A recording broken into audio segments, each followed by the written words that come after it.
rahmat-Mu yang selalu nyata bagi kami setiap hari dan setiap waktu. Dan kami bersama-sama akan menikmati kebenaran firman-Mu, bahwa firman itu adalah kekuatan Allah bagi setiap orang yang percaya kepadamu.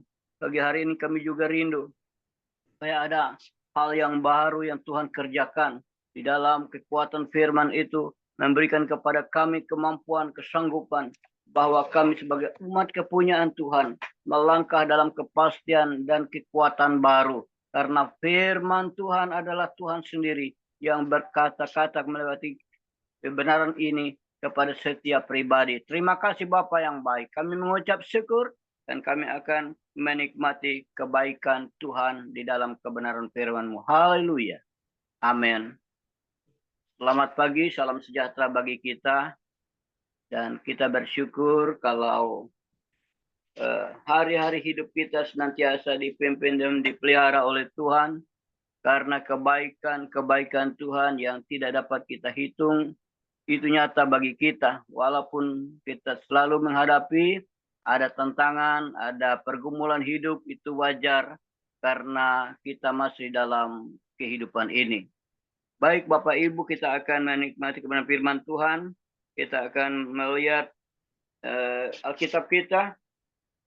Hari ini saya tidak terlalu kepada pengupasan tentang kristologi, karena kristologi cukup sudah disampaikan oleh beberapa rekan-rekan kita yang terdahulu, dan tentunya kita cukup mengerti dan jelas, dan saya melihat konsep pandangan sama tentang Yesus, siapa dia dan mengapa dia ada di tengah-tengah kita dan menyatakan diri, sehingga segala sesuatunya adalah ada rencana Tuhan Allah melewati Yesus Kristus Tuhan kita.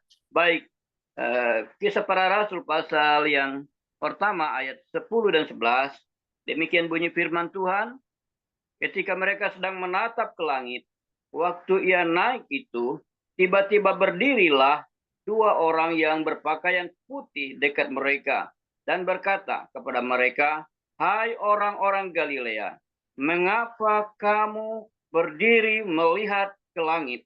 Yesus ini yang terangkat ke surga, meninggalkan kamu, akan datang kembali dengan cara yang sama seperti kamu melihat dia naik ke surga. Bapak Ibu Saudaraku, rentetan rencana Tuhan sudah terjadi. Baik dari penciptaan alam semesta ini, penciptaan manusia, pertama Adam dan Hawa di Taman Firdaus. Tetapi ciptaannya yang mulia itu, yaitu Adam dan Hawa, jatuh ke dalam dosa pelanggaran di hadapan Tuhan. Dan Tuhan memulihkan kembali. Sehingga rencana Tuhan pasti terjadi. Dan di dalam Yesus Kristus Tuhan adalah penggenapan tentang janji keselamatan. Dan kita tahu bahwa sebenarnya bahwa janji keselamatan awalnya adalah kepada 12 suku bangsa Israel, yaitu di mana mereka mendapat janji itu. Tetapi karena mereka ketika Yesus atau Mesias yang sudah dinanti-nantikan itu di dalam Yesus Kristus, mereka menolak, sehingga keselamatan itu bergerak dan tersebar kepada segala bangsa yang lain di seluruh muka bumi, termasuk kita di Indonesia, dan seluruh suku bangsa akan mengenal keselamatan dan mengenal janji Tuhan kepada setiap orang yang percaya. Baik Bapak Ibu Saudaraku, bahwa ketika kejadian di mana murid-murid Yesus dan juga orang-orang di zaman itu melihat secara langsung bahwa Yesus Kristus betul-betul naik ke surga. Mereka yaitu melihat ke langit dan menatap terus. Sehingga ketika itu datanglah dua malaikat dan mengatakan bahwa Yesus itu yang naik akan turun kembali pada saatnya nanti. Mereka ditegur oleh dua malaikat itu supaya mereka kembali supaya mereka kembali ke Yerusalem dan mereka akan bersekutu menanti janji Tuhan, yaitu Roh Kudus. Saya sudah sampai ke tempat yang bernama Averum atau Sinekal, di mana kejadian itu, di situ mulai terjadi pencurahan Roh Kudus, di mana orang-orang percaya, murid-murid Yesus, dan orang-orang percaya di ketika itu, mereka dipenuhi oleh Roh Kudus. Mereka dihinggapi, yaitu dengan lidah-lidah api. Dan mereka berbahasa-bahasa yang baru bagi mereka. Tetapi orang lain mengerti bahasa itu. Karena ketika itu orang-orang Yahudi dari segala penjuru bumi berkumpul di Yerusalem dalam mereka mengingat atau merayakan hari Pentakosta, yaitu mereka membawa persembahan-persembahan mereka dari hasil bumi mereka, di mana mereka boleh tinggal di negara-negara orang lain. Mereka bawa ke situ dan mereka sudah terbiasa dengan bahasa-bahasa di mana mereka tinggal di tempat-tempat yang jauh, dan mereka mengerti apa yang diucapkan oleh rasul-rasul itu, apa yang diucapkan oleh orang-orang yang dipenuhi oleh Roh Kudus itu dengan bahasa-bahasa yang ada di negeri mereka. Oleh sebab itu, Bapak, Ibu, Saudaraku, Roh Kudus yang dinyatakan oleh Kristus Yesus Tuhan kita 2000 tahun yang lalu akan terus menyala dalam kehidupan kita sampai hari ini. Ketika malaikat Tuhan melihat bahwa orang-orang yang percaya itu termangu-mangu, mereka melihat ke langit, dia menyuruh supaya mereka kembali ke Yerusalem. Artinya, ada suatu pekerjaan yang besar, ada suatu program Allah yang belum tuntas, yaitu kita semua orang yang percaya harus bergerak dalam kekuatan kuasa Tuhan.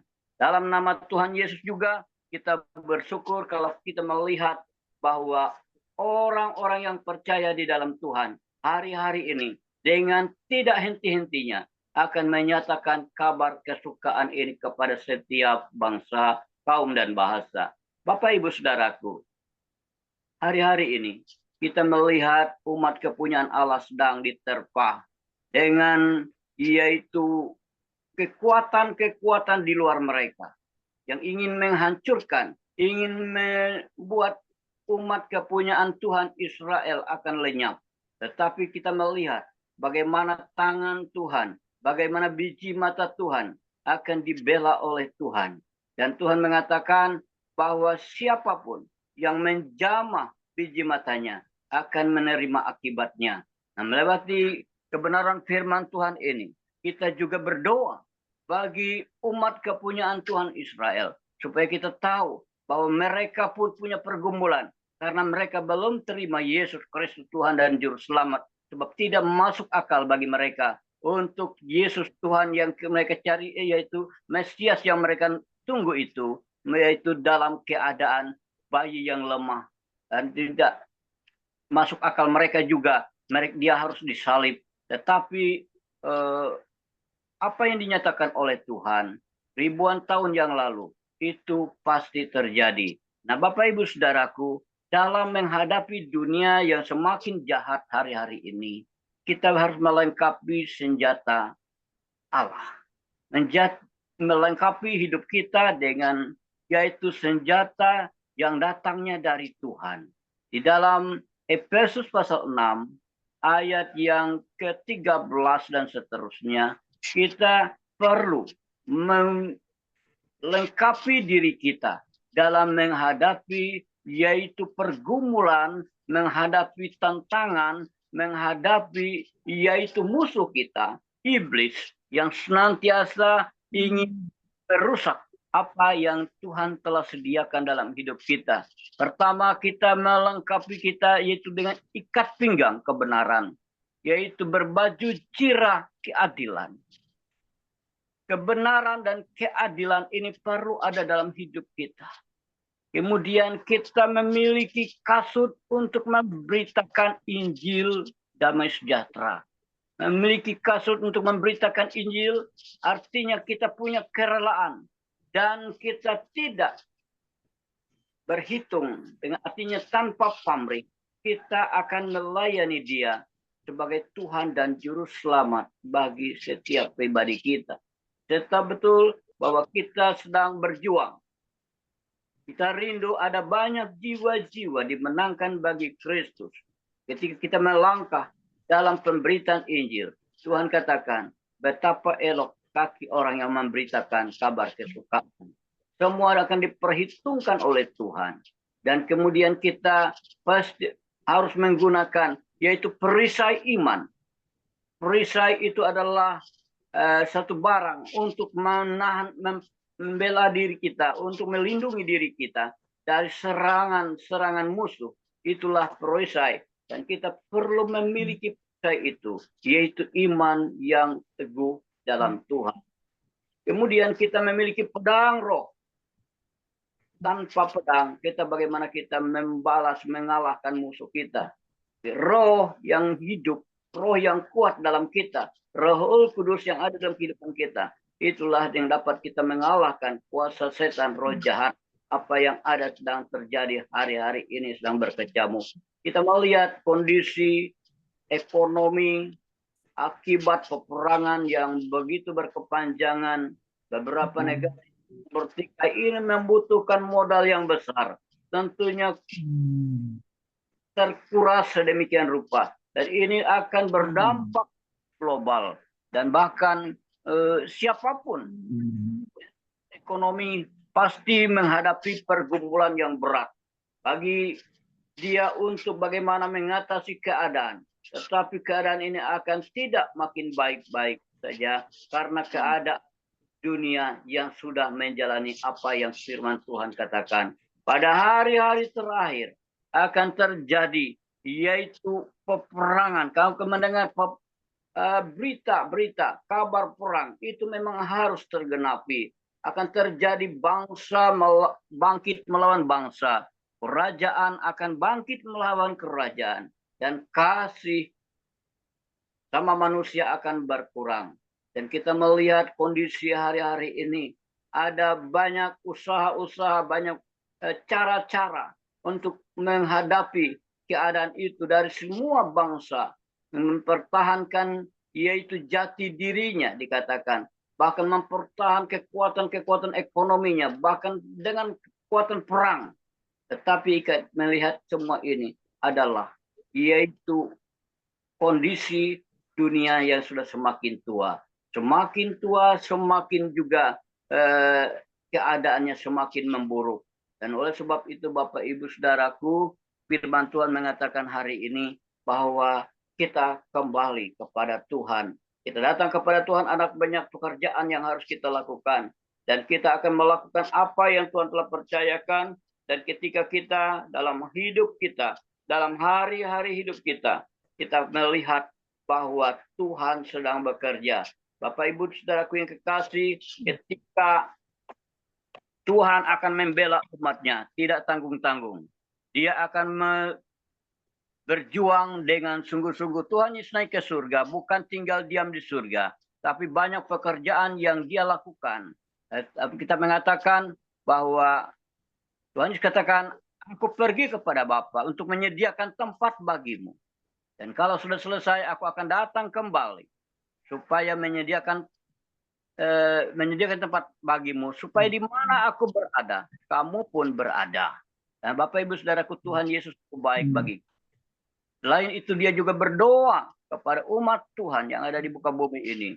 Sebab kalau tanpa kekuatan doa Tuhan, maka kita akan lemah. Dan Bapak Ibu Saudaraku yang kekasih, dan tentunya sebelum itu terjadi, sebelum kita akan bersama-sama dengan Tuhan. Dan kita akan mempersiapkan diri kita sedemikian rupa, sebaik mungkin, dan melengkapi dengan perlengkapan senjata Allah ini. Nah Bapak Ibu Saudaraku, kalau kita melihat bahwa kondisi zaman hari ini, kondisi dunia secara menyeluruh hari ini, yang paling dekat, kita melihat bahwa akan yaitu hari-hari di mana Tuhan akan menyatakan dirinya kepada umat yang dikasihinya. Di mana akan terjadi pengangkatan gereja Tuhan. Dan orang-orang percaya tidak dibiarkan Tuhan hidup di dalam kondisi yang sangat buruk. Dan melihat bahwa akan terjadi perang Gog dan Magog jilid yang pertama. Akan terjadi ketika umat Israel sedang diserang, diserbu dari segala arah. Dari timur, barat, dari utara, dan dari selatan. Dan pemimpin peperangan itu dipimpin dari negeri yang paling utara. Itu akan memandukan peperangan, yaitu menghadapi umat Tuhan, menghadapi bangsa Israel. Hari ini, Bapak Ibu Saudaraku, saudara lihat di berita-berita media massa, bahkan fakta Yerusalem, kota-kota Israel, dibombardir akan dengan rodal-rodal yang begitu cepat. Bahkan Iron Dome sudah kewalahan untuk menangkis atau menghancurkan setiap rodal yang datang. Dan kita melihat bahkan Perdana Menteri Netanyahu pun menghindar, mengasingkan diri daripada kena rodal itu. Dan kita melihat bagaimana serangan dari Iran yang masif hari ini. Dan juga kita melihat Iran itu hanya kelihatan satu bangsa yang kita lihat mereka sedang berseteru. Tetapi sebenarnya di balik mereka itu ada banyak negara lain yang mendukung. Bahkan juga Israel pun demikian, ada blok juga. Tapi saatnya nanti kita akan melihat. Jadi saya sudah pernah menginjak kaki di satu tempat yang lembah yang bernama Lembah Kidron, di mana di situ akan terjadi peperangan besar satu saat nanti antara umat Allah dan iblis, ya, bangsa-bangsa yang dipimpin oleh kekuatan iblis. Bapak Ibu Saudaraku, kita berdoa kepada umat kepunyaan Tuhan, dan kita akan melihat bagaimana Tuhan akan menolong dan Tuhan akan menjaga biji matanya.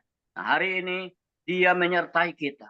Dia Tuhan Allah kita yang Immanuel, yang menyertai setiap saat dan waktu.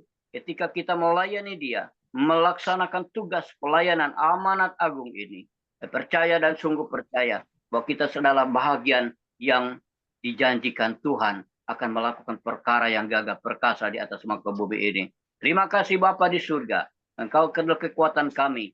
Engkau Raja di atas segala raja, Tuhan di atas segala Tuhan, layak dipuji disembah. Dan hari ini kita juga bersyukur karena kebaikan Tuhanlah yang dinyatakan dalam hidup kita, dalam kekuatan dan rahmat-Nya senantiasa baru bagi kita setiap hari. Dan nyatalah bahwa pertolongan Tuhan itu dalam setiap kehidupan kita, dan juga Tuhan adalah tempat perlindungan kita, gembala agung kita.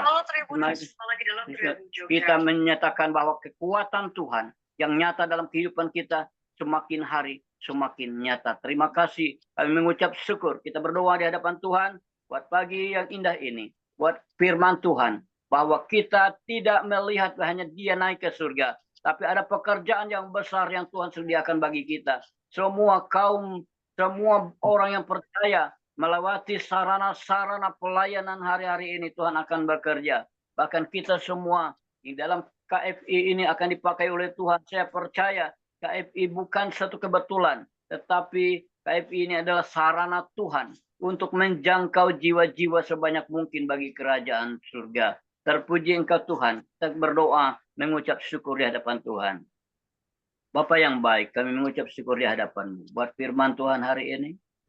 Walaupun singkat, sederhana, dan hamba tidak menyampaikan lebih dari apa yang Tuhan mau, supaya kami bersama-sama mempersiapkan diri, melengkapi diri kami dengan senjata Allah.